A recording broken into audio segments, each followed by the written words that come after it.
this looks good. I'm quickly gonna drink water and remind you to drink water as well. You know what to do.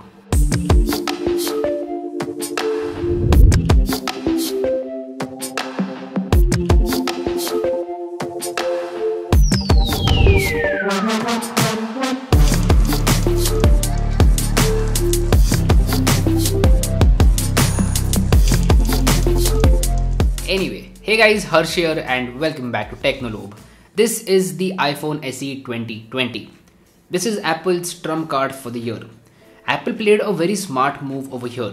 They wanted to make a cheaper iPhone which will be accessible to more people, and instead of spending a lot of money on research and development, they just took the iPhone 8, upgraded the internals and called it a day.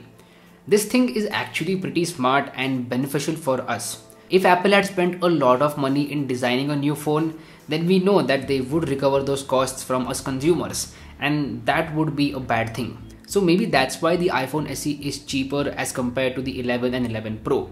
I'm not gonna say it is very cheap and affordable because it is not, but if you look in the Apple ecosystem and the Apple world, the iPhone SE is actually cheap.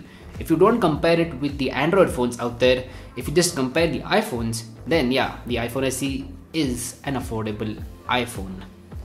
I know some people out there are going to ask questions like, how can you accept this design in 2020? How can you accept those big bezels? And how can Apple get away with a phone which looks like it was launched 5 years ago? How can Apple do that? I totally agree with you. iPhone SE looks old and it does not look and feel modern at all. Now, as the famous Game of Thrones saying goes, everything that you say before but does not matter. So here we go. But there is always a but. If you can get past the design, the iPhone SE is actually a pretty interesting phone. Let's start by talking about performance. iPhone SE 2020 comes with the A13 Bionic chipset, which is the same one that you can find in the iPhone 11 and 11 Pro. A13 Bionic is the latest processor by Apple and it works super fast. iPhone SE feels very snappy, no lag whatsoever, you can throw whatever you want at it and this phone will handle it like a champ. When it comes to performance, iPhone SE 2020 is actually a beast. So there's no doubt about performance. Even PUBG works like a charm on this phone and I will be making a dedicated PUBG review for the iPhone SE 2020. That video will be coming on the Hindi channel soon. That's why if you haven't subscribed to that channel, go ahead and subscribe to the Hindi channel. The response on that channel has been excellent and thank you guys.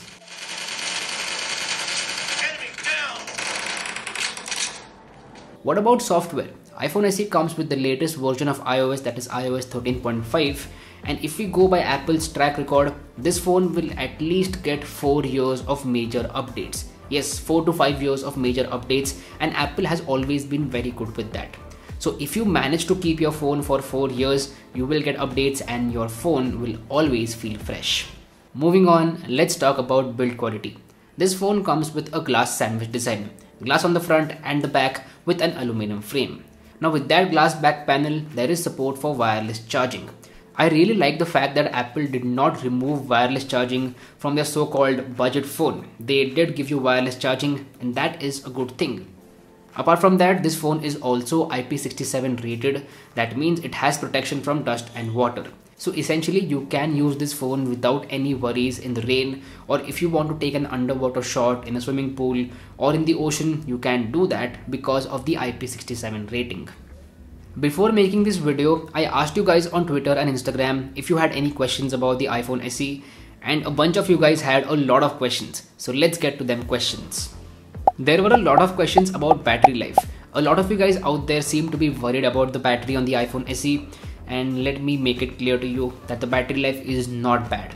It might not be a battery champion, but it is not bad by any means. You can get through a full day easily. I'm going to repeat, it is not a battery champion, but it is not bad either.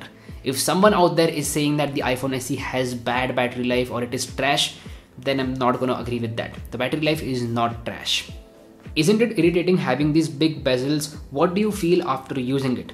As I said, if you get past that design and those bezels, you will actually like the iPhone SE, and that's exactly what happened to me. Those bezels were annoying for the first couple of hours, but then later on I did not care about it and I actually liked the experience because of the snappy performance. Next up, camera review. So the iPhone SE comes with a single camera on the rear side. It's a 12 megapixel shooter and it's the same sensor that was present on the iPhone 8. Now we all know that smartphone photography is not only about the camera sensor. It has to do a lot with the processor, the DSP and also the software. iPhone SE is a classic example of that. Although it has the same sensor as the iPhone 8, it clicks better pictures because of the A13 Bionic chipset and also because of Apple's improved software. In terms of daylighting conditions, iPhone SE clicks some really good photos. The dynamic range is excellent, the photos feel very natural, white balance is on point, photos are not oversaturated nor are they over sharpened, and overall the image looks very natural and pleasing to the eye. So it's a typical Apple phone with typical Apple photos. If we do a quick comparison between iPhone SE 2020 and iPhone 11, you can see that they take the almost same picture in terms of daylighting conditions. Both of these phones are 99% the same when it comes to shooting photos in daylighting conditions. I'm focusing daylighting conditions because when it comes to low lighting conditions, the iPhone SE struggles. It does not have a dedicated night mode. Apple could have given the night mode because of the A13 Bionic, but they did not do that. I'm guessing that's because it would hurt the sales of iPhone 11. That's why they did not include night mode. So yeah, when it comes to low lighting conditions, iPhone SE is not a good camera. Now one thing that is probably the best on this phone is video shooting. This phone can shoot up to 4K at 60 FPS and the video quality is just excellent. The dynamic range is next level, the stabilization is on point and even the microphones are very good. So if you want to potentially vlog with this phone, you can do that and it's a great phone when it comes to shooting videos. Probably the best phone out there under 45,000 rupees for shooting videos. Alright, let's move our attention on the front side and talk about them selfies. I did not expect the iPhone SE to be so good when it comes to the selfies, especially the selfie portrait mode. It works really well, the edge detection is on point and so is the background blur.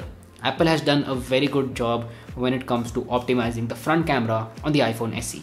So this gets me to a very interesting and last question, that is it worth buying over OnePlus 7T? I'm going to answer this question a little later on. First, let's address this question. Who should buy the iPhone SE? Who is this phone for? So there are three types of people who can buy the iPhone SE. Number one, people who want a compact phone. iPhone SE is the best compact phone out there right now. At least till the Pixel 4a comes out. Till the Pixel 4a comes out, iPhone SE is the best compact phone. Number two, people who shoot a lot of videos and their budget is strictly 45,000 rupees. So if your budget is 45k and if you want a phone which shoots really good videos, then go ahead and buy the iPhone SE. It's a no-brainer and you will have the best experience. Number three are people who want to buy an iOS phone and cannot afford the iPhone XR or 11 or 11 Pro.